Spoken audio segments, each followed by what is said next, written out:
I'm not quite sure if the events upon which I've been asked to comment are close to the beginnings of the English Civil War or are more symptomatic of the instability that accompanies an international change of era, perhaps similar to that which attended the fall of Rome from around 400 AD. Or perhaps in truth, it's the combination of both. Now, many commentators, especially in America, are already bewailing the fact that America will soon cease to be the world's sole superpower, and that the US will have to make way for the growing power of China, supported by its erstwhile ally, Putin's Russia.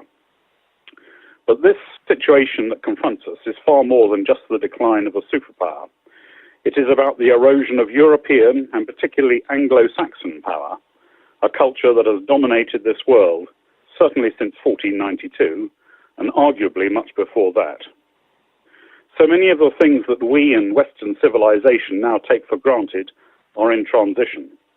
It's not just the relative balance of power will see the military equilibrium shift eastwards, and the economic center of gravity slew away from protected high labor costs in the US and the EU to rather lower cost Asia, but it's also about the successes of those that roboticize early in preference to supporting costly human labor.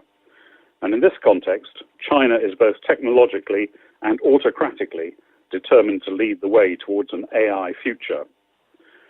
But a more fundamental shift is in the acceptance of the rules-based international order, combined, of course, with large new economic colonialism and even pressures on the global primacy of the English language.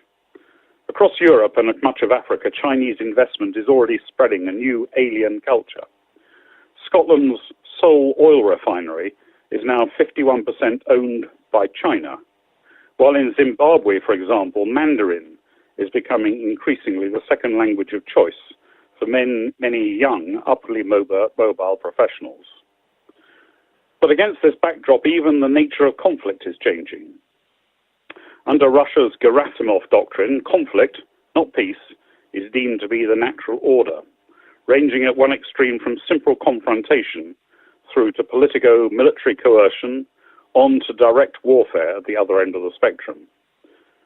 And contrary to some Western speculation, this interaction is not confined to cyber, as Russia's expenditure of its oil revenues on a vast new array of highly sophisticated weapons demonstrates so well.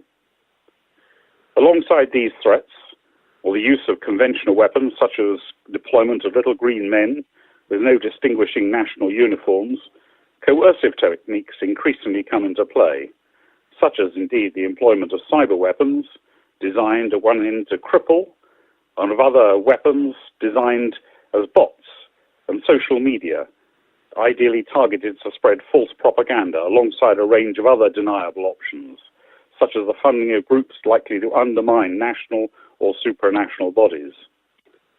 And of course, as this conflict becomes more manifest and more open, even the use of nuclear threats. I suggest the world in 2119 will look very different from that in 2019. Population will likely crest 10 billion by 2050, and unless one of the four horsemen of the apocalypse lends a hand, likely rise much further, with the greatest rises in Africa and indeed in other third world countries that can least accept such increases. Migration will thus inevitably cascade towards those countries with high living standards, no doubt with increasing use of material and non-material barriers to attempt to stop the flow. But the rule of international law is also increasingly being flouted. For example, Turkey clearly acts illegally in her frequent invasions of neighboring states, and most recently by granting drilling licenses in another nation's waters. Meanwhile, in the South China Sea, China claims historical sovereignty over islands and reefs far from her coasts, and is now occupying these reefs for military purposes, all contrary to the International Tribunal's arbitration ruling. No doubt elsewhere, India will soon follow suit, already claiming suzerainty over much of the Indian Ocean. As the rules-based order slowly collapses, we should expect to see ever greater disregard of the rule of law in favor of national expedience, a situation, I suggest, not so far removed from the 1930s. Meanwhile, international relationships upon which we have relied will change in surprising ways. While oil prices remain high, America, Russia, Saudi Arabia, and Iran will readjust their interests, with unlikely friends even becoming bedfellows. Under Trump, America has become very introspective with little need for oil imports. And Iran, under US sanctions, is establishing a metaphorical oil canal to run alongside China's Silk Road in the other direction. According to the Financial Times, on the sidelines of the Davos in the Desert conference, the Saudi energy minister said the kingdom aimed to acquire a 30% share of Russian gas producers' 21 billion liquefied natural gas project in the Arctic. A very surprising place for Saudi Arabia to find itself operating.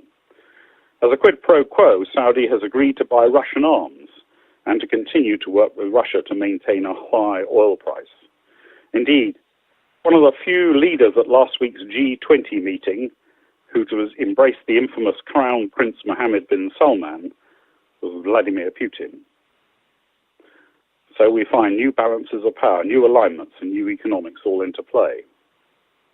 Now, normally, when the world order is in disarray, it is a time for nations to aggregate together, seeking mutual security. However, against this potentially dangerous backdrop that I've outlined, Britain, it seems, is determined to make some senseless, unilateral declaration of independence. But not only that, this futile gesture is not something accomplished with great design, panache, or aplomb. It's being developed with the utmost confusion, with treachery and chaos. What Prime Minister Cameron had originally planned to be the funeral service for the Brexiteers became rather the funeral for Mr. Cameron's political career. In an ill-judged referendum in June 2016, Brexit won by 17.4 million to 16.1 million. And this, on a simple in-out matter, is taken to mean that the 17.4 million have now given their consent to any deal on offer. Sadly, of the 2016 voting population in the UK, some 7 million never even registered to vote in the first place. And a further 13 million, mostly it has to be said amongst the young, just couldn't manage to get out of bed that morning. In what was admittedly solely an advisory referendum, the campaign was very bitter. It was characterized by billboards and campaign buses offering the most preposterous of benefits, by overwhelming media support for Brexit, with some 70% of the newspapers producing pro-Brexit headlines on the day, by widespread disruption of rallies by rent-a-mob protesters, by the wide-scale use of social media bots, many originating in Russia, purveying the most outrageous and misleading factoids, by the widespread use of illegal funds, and finally by the fact that the referendum was portrayed as a vote against Cameron. It's actually surprising that Brexit did not do better. Hardly a fair plebiscite, I suggest, and maybe both Mr. Erdogan and Mr. Putin would have been terribly pleased. For many, Brexit was actually a xenophobic vote against immigration, but as this diagram shows, it was a forlorn, with EU immigrants progressively being replaced by non-EU. For many others, especially in the heartlands of old Labour, it was essentially a vote against Cameron's austerity programme. But for just a few, there was a childlike belief that life outside the EU would actually be better with an additional 350 million a week spent on the NHS. But the people had spoken, and Theresa May rode to power on the mantra, Brexit means Brexit, which, as the New Statesman has opined, is about as meaningful as breakfast means breakfast. Of course, the Brexiteers, realizing the fluke with which they gained their slim majority, mostly it has to be said amongst the old or ill-educated, are afraid now to go to the public for a reasoned second mandate, since the various withdrawal options are now on the table. A second democratic vote is cited as being a betrayal of the will of the people. And well might the Brexiteers be worried. By the time any 2019 referendum could take place, the demographics have changed, not in their favour. Some 1.6 million of the old have now died, and some 1.2 million young have entered the register. On this one fact alone, the Brexit majority would likely evaporate with the win for Remainers. But of course, any subsequent referendum is far more convoluted than a simple public realization that they had made an error. For many Brexiteers, the issue has replaced religion, and despite all evidence to the contrary, they still cling to their devout beliefs. For many Brexit voters, such utopian beliefs are still based on their xenophobic envy of foreign immigrants, with many Brexiteers still believing that EU nationals are living at their expense on British benefits.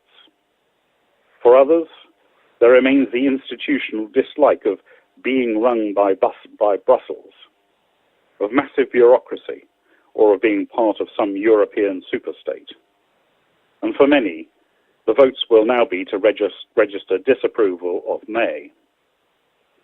Some of the more educated ones still predict the collapse of the EU under its bureaucratic dead weight, and might even characterize British departure as just the first rat leaving a sinking ship. Despite many Brexiteers being extremists themselves, anyone with opposing or heretical views is deemed to be an ultra-Remainer, harbouring the most undemocratic and treasonable plans. Indeed, as the New Statesman has intimated, to suggest that the 2016 referendum outcome is not sacrosanct, and might indeed even be reversed, is treated by some of the tabloids as an act of treason against the will of the people.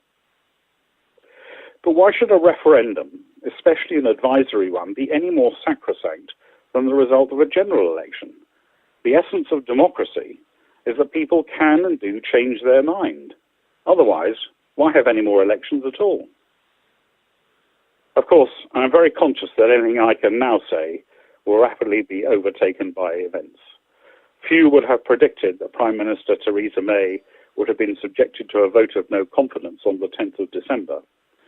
And with pundits gleefully predicting anything from a vote of no confidence to an outright massive vote of confidence in her and her plan, the results with 200 in favour but 117 against means that out of a House of Commons of 650, she has just less than a third in loyal support of both her and her policies. So if any of you viewers are hoping that I will stare into my crystal ball and accurately predict not just the course of Brexit, but of its implications as well, I'm afraid you'll be sadly disappointed. However, what I can do is review some of the more likely options and consider their implications before making some closing remarks about what this means for the state of Britain in the modern world. At the time of writing, the 19th of December 2018, the Prime Minister has tabled her Brexit withdrawal bill based on the withdrawal agreement and the political declaration. But in the clear face of MPs' opposition, has been forced to withdraw it pro tem until mid-January, with any likely vote, as the diagram suggests, being 50 Conservative Brexiteers abstaining and with 325 against, and only 267 for Mrs May. Unless over Christmas she can persuade most of the assumed 50 Brexiteers and 10 Irish DUP to vote for her, in which case a best result will be 315 against 327, then she will still lose.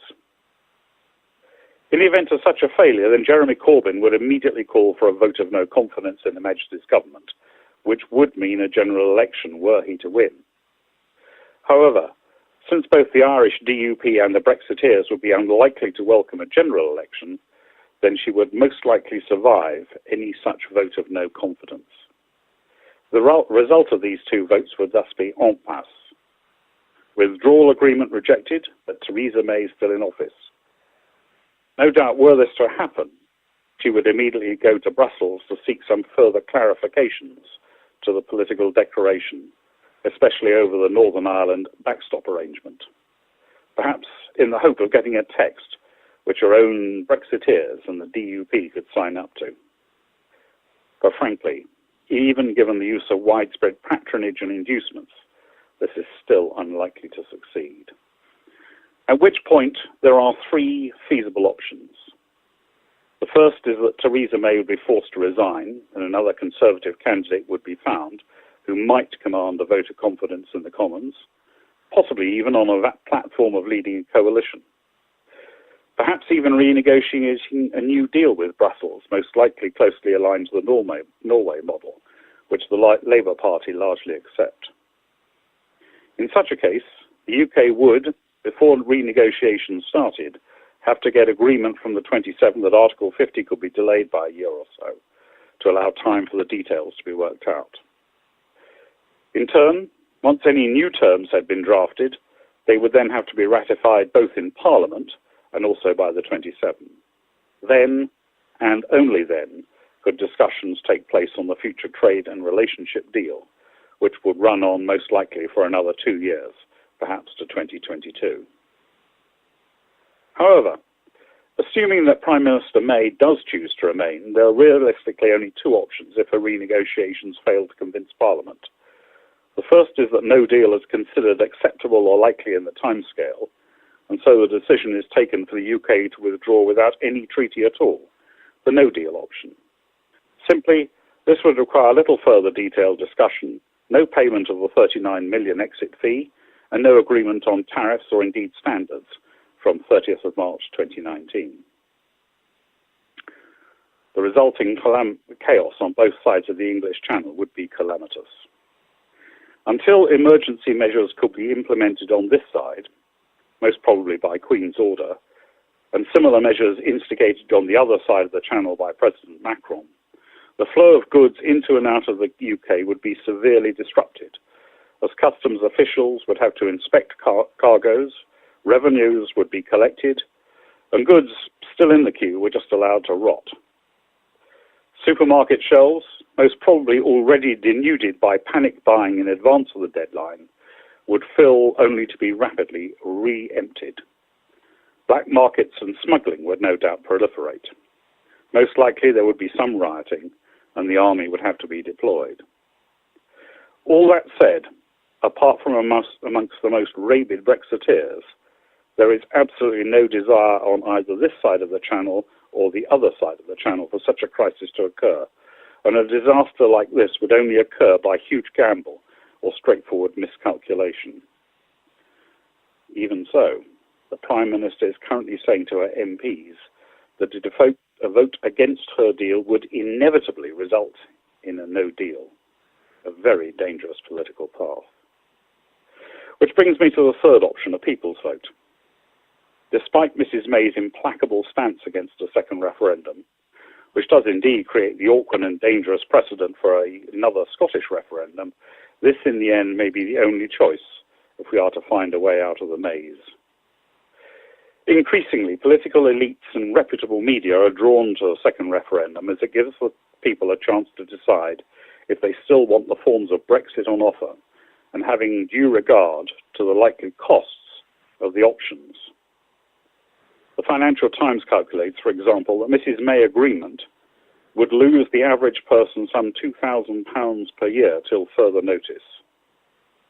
But without any deal at all, the cost per person would rise to £3,000 per year, with the public finances hit by between 8 and 36 billion per year. In a somewhat bizarre twist, some Brexiteers have recently suggested that the will of the people must still be accepted no matter what, and that the issue on the next ballot, if there were to be a ballot, would not be in or out, but do you want Mrs May's plan or no deal? Now, this Machiavellian option would be tantamount to saying, well, you've accepted the principle of committing suicide. All we need to know now is, do you want the painful or less painful option? Hardly much of a choice. Of course, if having all the options laid before them, the British people still believe the benefit of leaving was worth the loss of earnings, etc., then so be it. That hopefully would be their democratic choice. But any second referendum would still be beset with electoral difficulties. At the very least, one would expect to see considerable, though deniable, Russian interference, with pro-Brexit bots scattered across the social media, targeted against the least well-informed and most susceptible. If Mr Aaron Banks vastly overspent on the pro-Brexit campaign in 2016, then he and his cronies would be extremely likely to pay for advertising campaigns that would saturate the billboards of Britons with pictures of rows of immigrants, and the airwaves would be full of disingenuous factoids, with messages, as Dr. Goebbels so put it so aptly, a lie told once is just a lie, but a lie told 1,000 times becomes the truth. And the message will be simply, if you vote for Brussels, you will be enslaved forevermore. In short, this would be one of the most pernicious and divisive campaigns in history, with riots and even battles on the streets. Whether this would evolve into a new civil war is anyone's guess, but at least Nicola Sturgeon would be pleased. So, against all this confusion, what might be the implication for Britain's status in the world? The answer actually is relatively straightforward. Britain's place is considerably diminished, certainly pro tem.